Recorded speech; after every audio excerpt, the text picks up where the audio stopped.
Songlines are invisible lines crisscrossing the whole of the Australian continent. They are far more than just navigational pathways. Embedded in the songlines and landscape is all the knowledge, data, information, behavioural patterns and spirituality of Australia's original inhabitants.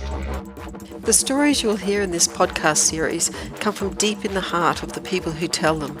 They're not my stories, I'm just a conduit, but as an Australian, they are my history.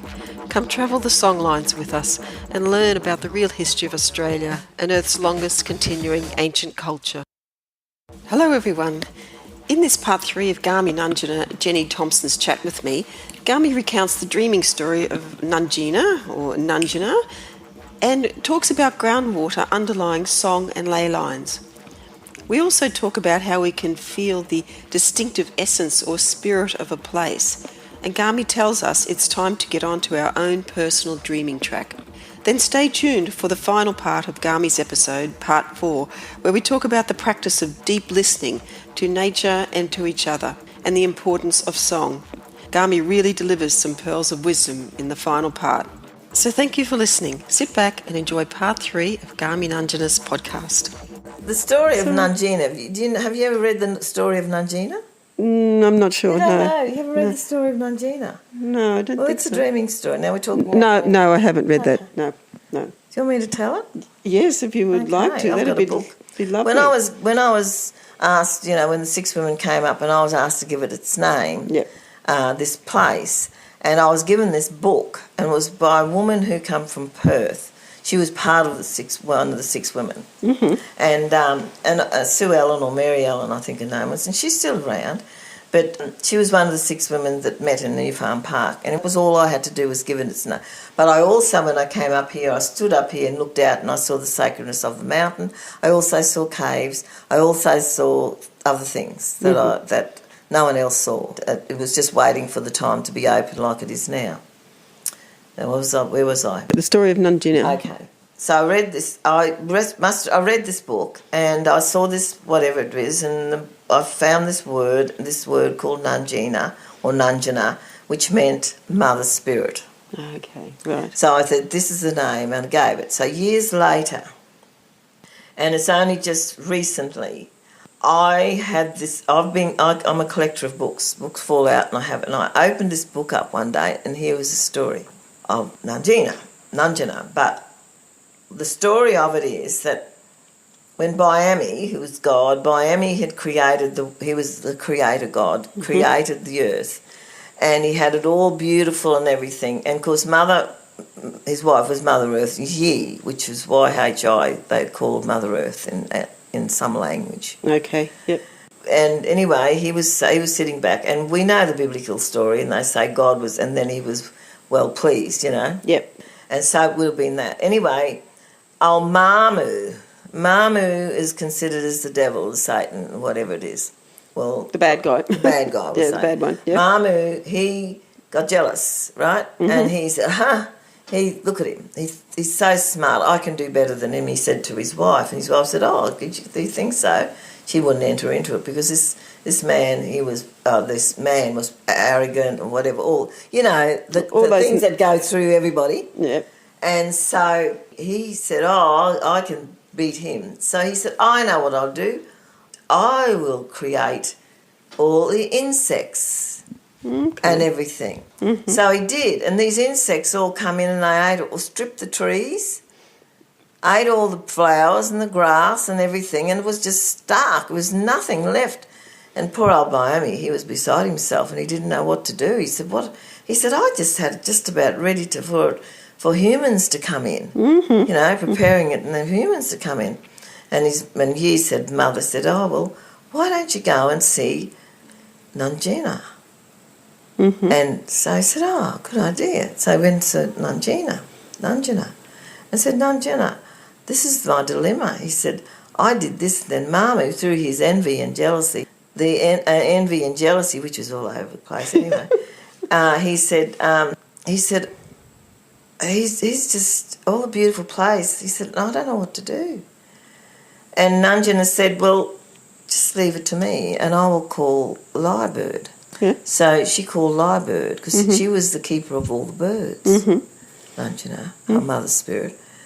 And she called on Liebird and she said, Liebird, look, do you think you could get your mom like the rest of the Liebird? Do you think you could go out there and do something about these insects and things?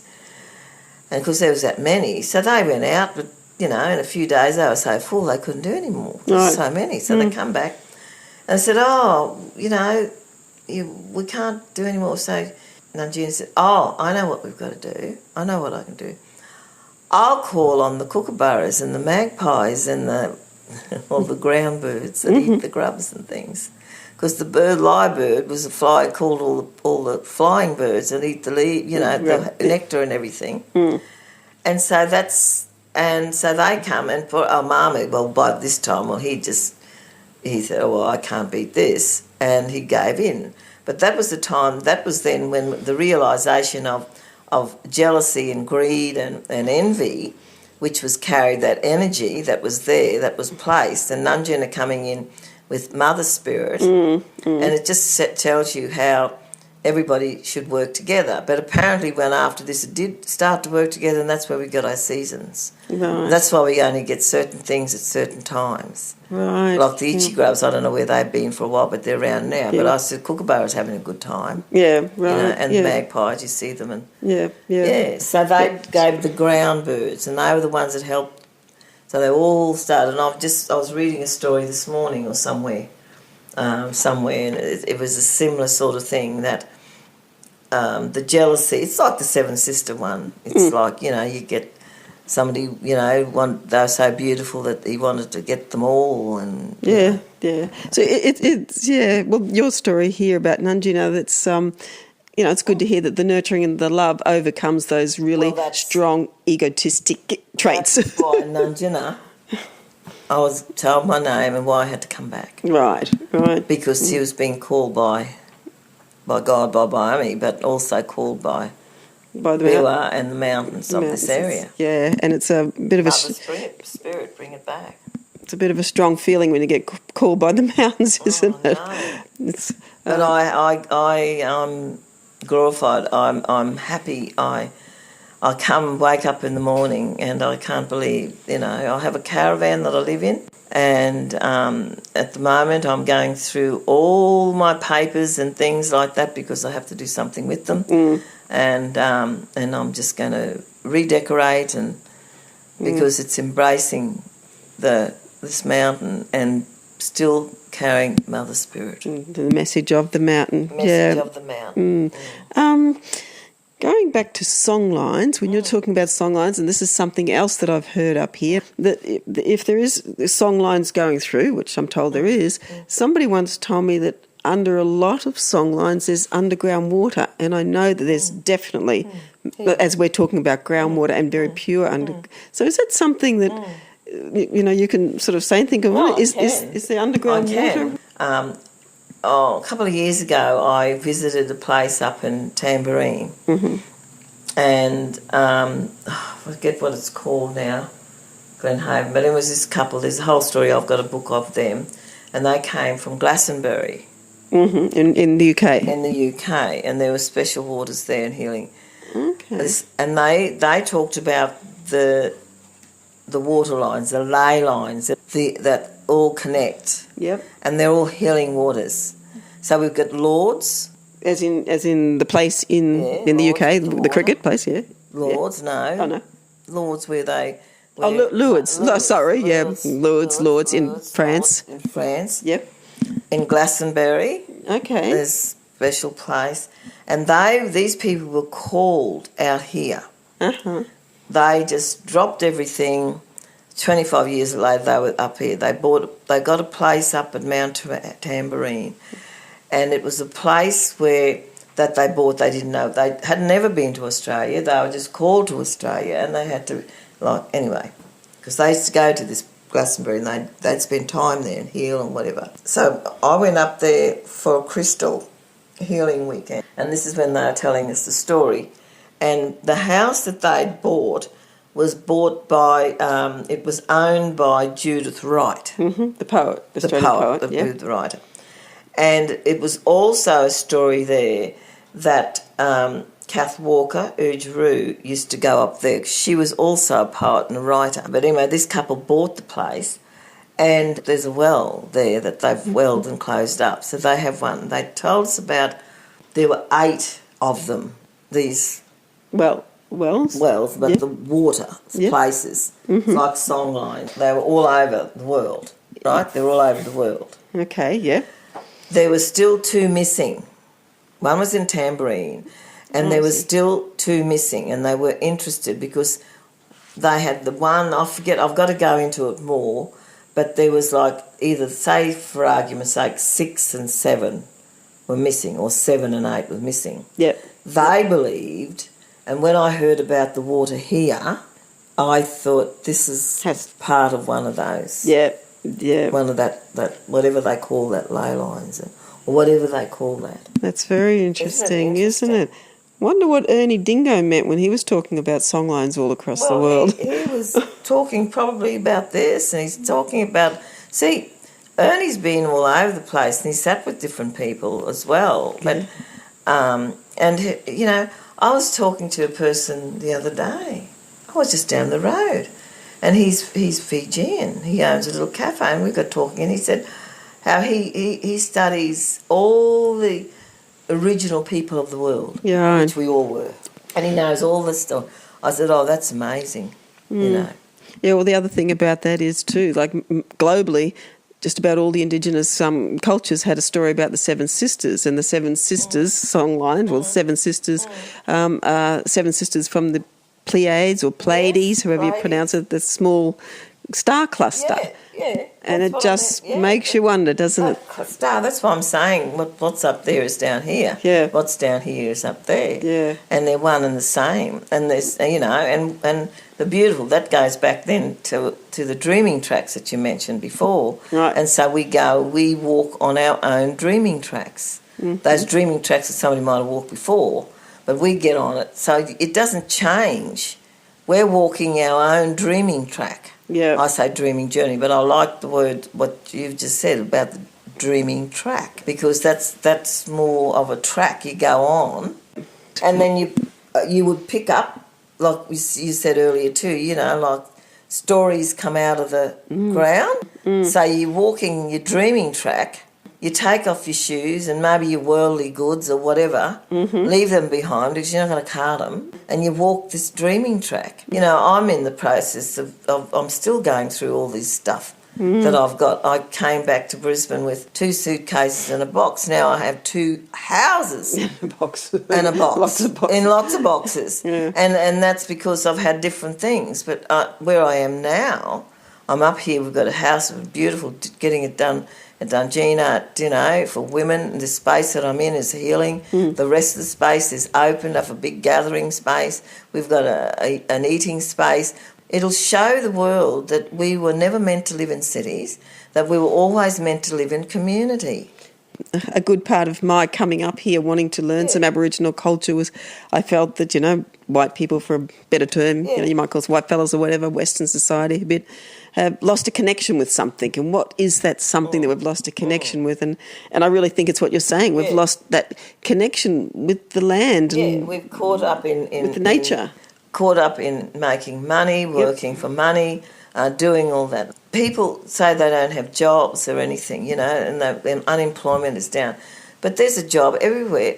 And people come up here to Nungeena, come up here, I'll give them plenty of things to do. That's right. But I can't pay them, but I will give them, they will be paid and feel rewarded within themselves by giving back to country, and then I will make a big pot of soup. Yep. I always get fed when I come up here. Done, which is how I grew up in a community. Yep. And you go to the rest of the world, there was always a bubbling pot of something on the stove, and you went somewhere, they'd offer you something. Yeah. Even if it was in places just a big loaf of fresh bread that they got out, and you break it and you've got a big hunk of cheese.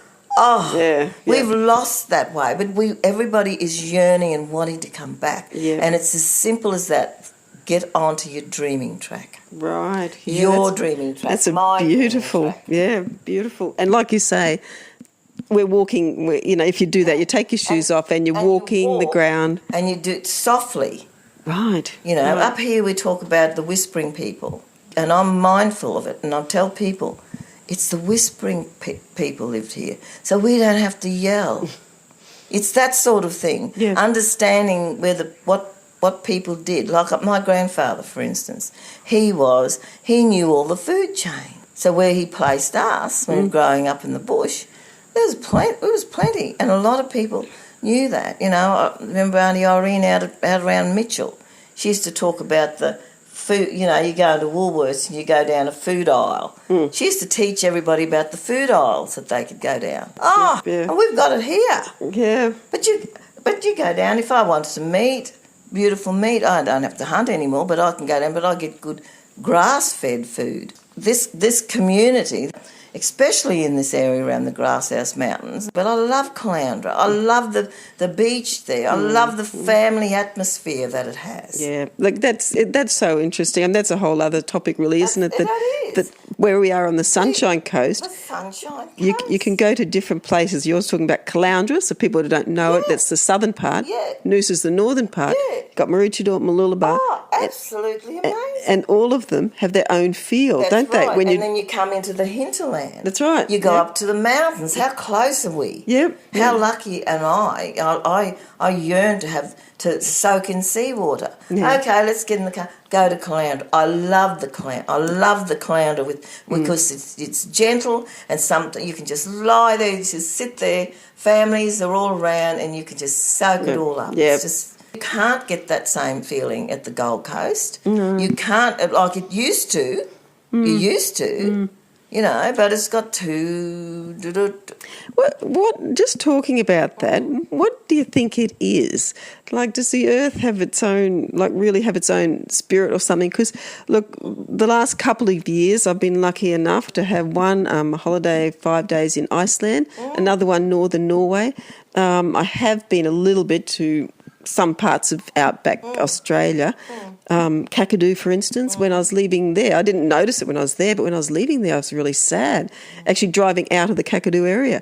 But in Iceland, you know, just driving around Iceland, you can feel a country, you can feel something. It's so, you know, or outback Australia, you know, you go, there's nothing here, but it's so alive. That's right. Have you got any sort of reasoning for that, or is it just something we feel? I think it comes to a time that we come to where we can notice that and feel it and then sit down and be able to share what we're doing, like what you're talking about. I can understand that because I have the similar sort of thing, and that's connected to the spirit or the sacredness or whatever. It goes back. It can connect in with the songlines or where we're actually placed. You know, I don't plan where I want to be. I just got placed. And then I live, it's like that. And a lot of people these days, just about everybody I've been talking to, in particular women, and men are probably, they've been on this journey for a while, but they just haven't realised. But women have got all their things packed up in storage and they're wandering around. Then the other thing is that we've got with all of us here now, like I'll just use my grandchildren, my family. Now, in myself, I've got African, Okay. right? Yeah. Mm-hmm. My father's African. We'd say African-American, but he was African, which was brought over there. We know the story. Yep. And I've got African, Chinese. Mm-hmm. Chinese comes in because over here the Chinese come over here during the gold rush, and they actually lived... had a little Chinatown in Cherbourg. Oh, you know, right. yeah, I never heard that. No, it wasn't well known, but they did, and older people know because all these different camps. Yeah, and then because then there was the Irish, and on my grandmother's side, there's Irish, and so. Here am I, just one person with Irish, Chinese, Aboriginal and African. So you think about my grandchildren now. My children on their father's side, they've got a mixture. And then now my grandchildren come along and you know, we've got Greek, Russian, English, Yeah. And every one of us here in Australia today, if we sit down long enough and talk with each other, we'll see all those different countries. And then you'll say, okay, we are the ones that are carrying those songlines. They are within us and we are going everywhere and we are making connections. And then I say, so I wonder what the problem is. Why are we all fighting? Why is the world in all that? But you know what? We have the power. We have the power within us because we can sit down here like we are, and all we've got to do is do that, or sit in circle, and we acknowledge each and every one of us here, and we can come from, every single one of us have a story from our own country. Yeah, yeah. And a lot of them, as I said earlier, the colonisers and the things like that, and we can break it all down to just one group of people that had carried greed and everything, that wanted everything, but the majority of us didn't. And when we start to realise that it is only a certain group of people that have got all the money and ruling and but it's not money that we're talking about here. It's our sense of security. It's our sense of belonging. It's a sense of what we're doing. That is priceless. Yeah. And a lot of those people, they're running and round and doing, but they'll come back home. And then, like you said, you've moved and you felt the magic of the country. I've been overseas. I haven't been nice, and I've got to go there. But I've been and I'm going to Alaska. I'm going to all these places, different now. But I've been around Australia, a few places, and Australia, we can have 4 different seasons in one day. The experience I had was we were going down to the snow, down to Mount Buller or one of those places. I got on the plane in Brisbane. It was hot. It was warm and hot. And we got to Sydney, then we changed and we had to go to Canberra. And we got to Canberra, it's a little bit cooler. Then we started driving out. And I'm looking at all this stuff on the ground. What's that? It was all white. Yeah. I mean, I just come from sunny Queensland. I know. Isn't that amazing? Yeah. We have no idea in Queensland, do we? No, but isn't it amazing that you can, in a few hours, come and go into this? And it just tells you, okay, if I've got to go there, well, I need warmer clothes and that. And, how do you pack? So then you learn how to pack. Wear most of your clothes. You can just take it off. Don't worry about suitcases. Yeah. Well, but isn't it amazing? It's still something I don't do very well. Being a Queenslander, I think I'll take a jumper if it gets cold, but we have no idea how to pack for the cold. I just took a jumper and a woolly thing over to New Zealand. We were over there for a conference, and it was that icy cold. Oh my God, it was just so thin. Yeah. So we all went out to the op shops, and we all got thick clothes up there. And then when we finished, we're coming back home, we just gave them back. That's right. Yeah, that's a lovely thing to do, isn't it? America as well. Yeah. My cousins, my aunties, and that they had all fur coats and everything for us, and then we just left them there and they took them back because we don't need them here. That's for sure. And that's how it goes. The world goes around. It certainly does. Well, we've done a lot of things, haven't we? Talked about all sorts. Well, I could talk forever. And ask questions forever. Hi, I'm butting in here again to make this the end of part 3. I really hope you enjoyed our chat and could no doubt relate to the feeling of connecting with the land and even with new places you hadn't been to before. In the final part of this episode, part 4, Garmi talks about the healing effects of deep listening to each other and out in the bush or other parts of nature.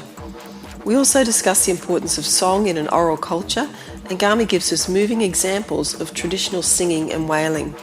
Stay tuned for part 4, coming very soon. Thank you for listening to Songlines of Australia. I hope you've enjoyed this episode. Subscribe to this podcast and come with us on an incredible journey following multi-dimensional songlines across country and through time and space.